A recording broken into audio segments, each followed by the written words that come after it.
स्वागत है आपका खास रिपोर्ट में। और इस समय हम एक ऐसे शख्स के साथ हैं जिन्होंने अंतर्राष्ट्रीय स्तर पर भारत का नाम रोशन किया और न जाने कितने रिकॉर्ड और न जाने कितने मेडल इन्होंने अपने झोली में डाले। और मेरे पास एक ऐसा राष्ट्रीय पेपर है, काफी ऐतिहासिक इनका जो पूरा रहा है, इनका खेल रहा है।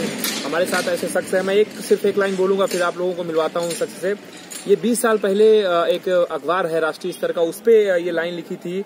यशपाल सिंह हैं मेरठ के पत्रकार, उन्होंने लिखा था कि इश्तियाक उन बिरले एथलेटिकों में हैं जिन्होंने गांव की सौंधी मिट्टी से उठकर अपनी प्रतिभा को नए आयाम देने की जिज्ञासा दर्शाई है। तो स्वागत है, हमारे साथ इश्तियाक अहमद है। सर, आप किस तरीके से आपको कहाँ से प्रेरणा मिली थी और कौन सा खेल था जिसमें आपने अंतर्राष्ट्रीय स्तर पर पूरा प्रतिभा किया? देखिए, मैं हैमर थ्रो में राष्ट्रीय जिला लेवल और प्रदेश और राष्ट्र और अंतर्राष्ट्रीय लेवल पे मेडल जो है प्राप्त किया हूँ। और ये प्रेरणा हमें जो है गांव से हमारे जो है मिली है, क्योंकि गांव हमारे खेल का बहुत ही अच्छा माहौल है आज भी। लगभग 1970 से हमारे यहाँ इसे चला आ रहा है। खिलाड़ी मेरे यहाँ एक से एक मतलब हुए हैं।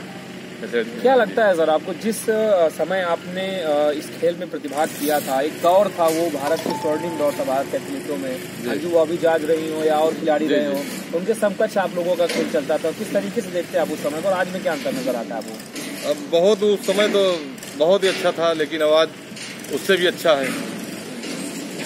उस समय तो बहुत ज़्यादा सुविधाएं नहीं थी, लेकिन आज जो है कुछ उससे बहुत हर चीज़ की बेहतर है। सारी फैसिलिटी हुई। जैसे अभी खेल मंत्री जी, राष्ट्रीय खेल मंत्री अपने जो हैं, उन्होंने प्रत्येक खिलाड़ी जो नेशनल या इंटरनेशनल मेडल आता है उनको 50,000 रुपये दिया जाता है ना, महीने में देते हैं। अब उस समय हम लोग के पास कोई इस तरीके कुछ था नहीं। अब आपने एक बड़ा राष्ट्रीय रिकॉर्ड था जिसको आपने तोड़ा था, वो कौन सा था और किस वर्ष के राष्ट्रीय खेल में आपने उसको ब्रेक किया था? वो मैंने 2 बार राष्ट्रीय रिकॉर्ड किया था, एक 99 में और एक 2000 में। तो 99 में ये था, हमारे सीनियर हैमर थ्रो थे मिस्टर प्रमोद तिवारी साहब थे, उनका मैंने ब्रेक किया था। फिर उसके बाद सन 2000 में मैंने अपना स्वयं का रिकॉर्ड ब्रेक किया था। और मैं देश का पहला आदमी, मतलब पहला हैमर थ्रो था जिन्होंने 70 मीटर का बैरियर लांघवाने मतलब बैरियर पार करने वाले में पहला देश का कई सारे पेपर्स हमारे, मैंने अपना स्वयं का रिकॉर्ड ब्रेक किया था। और मैं देश का पहला आदमी, मतलब पहला हैमर थ्रो था जिन्होंने 70 मीटर का बैरियर लांघवाने मतलब बैरियर पार करने वाले में पहला देश का कई सारे पेपर्स हमारे सामने हैं सर। उसमें हेडिंग है एक पेपर में कि लक्ष्य बगैर बड़े भाई से निकल गए आगे। इस तरीके से भी आपने बताया कि आप लोग दोनों एक ही गुरु के शिष्य थे, चाहे वो प्रमोद रहे हो या इश्तियाक रहे हो। जी। तो कितनी लड़ाई आपस में होती थी और किस तरीके से आगे थे? बहुत रोमांचक जो है भिड़ंत होती थी। वो दौर आज भी कभी हम लोग याद करते हैं, जबकि एक ही कमरे में हम लोग रहते थे। और जब कंपटीशन में आ जाते थे, ये नहीं समझते थे कि हम लोग एक साथ रहते हैं या एक साथ खाते पीते हैं। लगातार हमारे साथ कई सारे पेपर्स हैं, पूरी यहाँ पे कटिंग है, पूरे यादें हैं। जब हम पूरा इन यादों में हम लोग देख रहे हैं, कई सारी हेडिंग्स हैं कि जंग जीतने का जुनून था। एक बात तो स्पष्ट होती है कि वो जुनून कुछ खास होता है जो खेल में आपको ऊपर ले जाता है। किस तरीके से युवाओं को क्या कहना चाहेंगे, आज के युवाओं को किस तरीके से मोटिवेट होने की जरूरत? अब ये देखिए, बिना किसी जुनून का कोई उपलब्धि हासिल नहीं होती। चाहे वो पढ़ाई ले लीजिए, चाहे खेल लीजिए, अगर उसमें जज्बा है, जुनून है, तभी कुछ कर सकता है। वरना अगर जुनून उसमें नहीं है तो कुछ नहीं कर सकता। बाकी डेली ग्राउंड जाए, डेली जाए, कुछ भी नहीं कर सकता जब तक उसमें खुद का जो है जुनून ना हो, कुछ कर गुजरने का। खास बात ये है कि इस समय सर चित्रकूट जिला पड़ता है, उसमें आप डीएसपी है, मऊ मानिकपुर क्षेत्र पड़ता है उसमें। और जब इस नौकरी में आना हुआ तो किस तरीके का आपका अनुभव था, क्योंकि आप खेल से थे, मैदान से इस मैदान में आने का क्या फर्क नजर आता है? देखिए, जब मैं पंजाब इलेक्ट्रिसिटी बोर्ड में नौकरी करता था, खेल अपने तो नॉर्मली थी। फिर वहां से यहाँ लाने वाले हमें जो अभी हमारे डीजी महोदय थे श्री शैलकांत मिश्रा साहब, इन्होंने मुझे लाया। और मैंने कहा, साहब ये तो पुलिस की नौकरी है, इसमें बहुत मतलब बड़ा डिफरेंस रहेगा हर चीज़। तो उन्होंने कहा कि आपको सही और गलत का अगर निर्णय आप ले सकते हैं, यही पुलिस की नौकरी है। पुलिस की नौकरी है जी। तमाम पेपरों में इलाहाबाद, इलाहाबाद संगम नगरी, इलाहाबाद संगम नगरी, इलाहाबाद विश्वविद्यालय, तमाम शब्द आपसे जुड़ते रहे। जी जी। तो कितना गर्व हुआ कि एक इलाहाबाद को आप प्रेजेंट करते थे अपने समय में, और आज भी इश्तियाक अहमद का नाम इलाहाबाद से जुड़ता है। जी जी जी, बहुत बहुत बहुत गर्व होता है मुझे कि मैं एक ऐसे जो है जिले से था जो प्रदेश और देश और राष्ट्र अंतर्राष्ट्रीय स्तर पे मैंने जो है अपने जो है जिले का नाम रोशन किया। एक बहुत बड़ा प्रश्न लोगों के सामने आता है, जब अभी हम भी पढ़ रहे थे तो एक सौंधी खुशबू की बात आती है कि मिट्टी गांव की, किस तरीके का परिवार था आपका और शुरुआती दिनों में किस तरीके से जीवन आपका संघर्ष में था? देखिए, फादर तो हमारे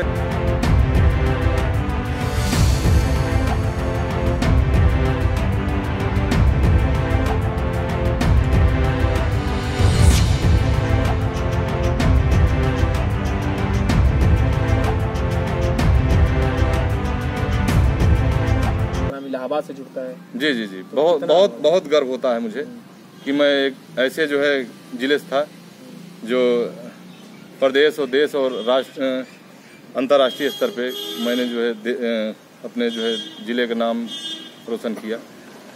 एक बहुत बड़ा प्रश्न लोगों के सामने आता है, जब अभी हम भी पढ़ रहे थे तो एक सौंधी खुशबू की बात आती है कि मिट्टी गांव की, किस तरीके का परिवार था आपका और शुरुआती दिनों में किस तरीके से जीवन आपका संघर्ष में था? देखिए, फादर तो हमारे एक मामूली से जो है ड्राइवर थे।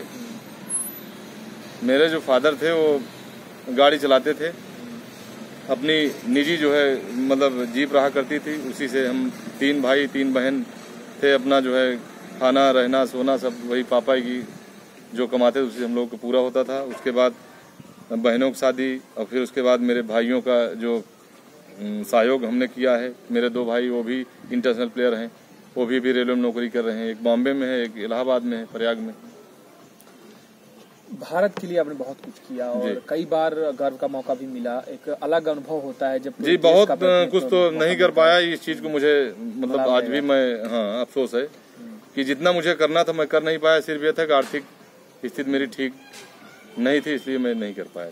बतौर एक खिलाड़ी कहाँ पे कमी पाते हैं आपकी? युवाओं को क्यों नहीं आगे युवा आते, और अगर आते भी हैं तो कहाँ कमी रह जाती है? आपको क्या लगता है बतौर खिलाड़ी? युवाओं को कमी आता है कि सहयोग की कमी उनको होती है। जिसे हर लेवल पे अगर आदमी सहयोग करता रहे तो उसका सितारे तो बुलंद होते ही रहते हैं। गोपाल जी भारती ने लिखा था अपने संपादकीय में आपके लिए कि इस्पात के तार से बंधे 16 पाउंड के गोले लोहे यानी कि हैमर के राष्ट्रीय कीर्तिमानधारी इश्तियाक अहमद सिडनी ओलंपिक में भाग लेने के लिए वर्तमान में पटियाला में, तो तमाम तरीके से हेडिंग बनती थी, पेपर वाले जब आपसे उस समय इंटरव्यू लेते थे, दिमाग में चलता क्या था कि किस तरीके से अचानक एक सिंपल सा लड़का छा जाता है लगातार? तो मीडिया में जिस तरह खबरें चलती थी तो उस केंद्र में आप रहते थे, तो उस समय दिमाग में क्या इससे बहुत हौसला बढ़ता था। पेपर में न्यूज आती थी या जो भी रहता था, लोग बहुत बकअप करते थे। जगह जगह से फोन आता था कि भाई साहब आज ये निकला, पेपर में ये निकला। इससे और जो है मनोबल बढ़ता था। एक बड़ी फेमस पंक्ति जो आपसे जुड़ी हुई है कि अंजू बॉबी जॉर्ज उस समय थी, वो संभावित में थी और आप टीम के जी जी, मेरे साथ अंजू बॉबी जॉर्ज थी, पीटी उषा थी और क्या नाम है ज्योति सिकदर थी और शक्ति सिंह थे, और जो भी इस समय सीमा अंटिल ही मेरे साथ की है। कृष्णा पुनिया भी है जो अभी विधायक है वहाँ से सदुल्लापुर से राजस्थान।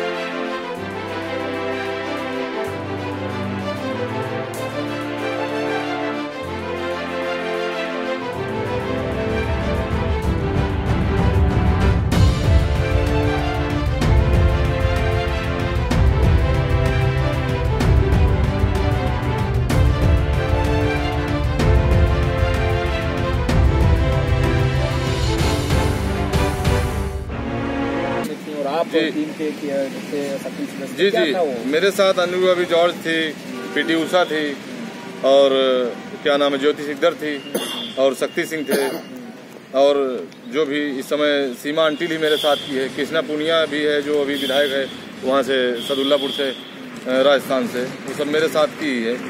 तो कुल मिलाकर के ये ऐसी शख्सियत हैं जिनका दौर कुछ और था उस समय, लेकिन आज भी वो जज्बा इनमें बरकरार है। और पेपर पत्र पत्रिकाएं मैगजीन्स बहुत सारी हैं, अगर हम पढ़ने लग जाएंगे तो काफ़ी समय लग जाएगा, लेकिन इस चित्र को आपको देखना चाहिए। ये 22 साल के उस लड़के की कहानी है, जिसमें अभी आप लोग को काफ़ी अंतर समझ में आ रहा होगा। ये राष्ट्रीय पत्रिका है जिसने इनको कवर किया था, फ्रंट पेज पे कवर किया था। और सीधा सीधा इसमें लिखा हुआ है सर कि 22 साल का लड़का है, नेशनल रिकॉर्ड तोड़ता है। तो जब इस तरीके का मैगजीन में आया था, एक ये अंतिम सवाल आपसे है, तब कैसा अनुभव हुआ था? क्योंकि मैगजीन्स उस दौर में आज भी जो रैंकिंग के हिसाब से ही कट करते हैं मैगजीन वाले जो भी होते हैं, तो कैसा अनुभव था आप फ्रंट पेज में आप आए? मुझे उस समय भी आज भी एक मतलब मेरे लिए एक ऐतिहासिक दिन था कि ये इस मैगजीन में हमारी फोटो आई। क्या कहना चाहेंगे उन लाखों करोड़ दर्शक से जो आज आपको देख पा रहे हैं? और सबसे बड़ी बात है कि आप धर्मनगरी चित्रकूट में बतौर एसपी कार्यरत हैं, क्या कहना चाहेंगे उन लोगों से? क्या मैसेज है आपका? बस ये मेरा मैसेज है कि जिस काम में लगे ईमानदारी से और मेहनत से लगे। और तो कुल मिलाकर के स्पष्ट संदेश है सरकार की, आप लोग जिस कार्य को भी करें ईमानदारी से करें और पूरे अनुशासन के साथ करें। और ये जरूर ध्यान रखें कि आपका किया गया कार्य देश को लाभान्वित करता है और देश को गर्व महसूस करने का मौका देता है।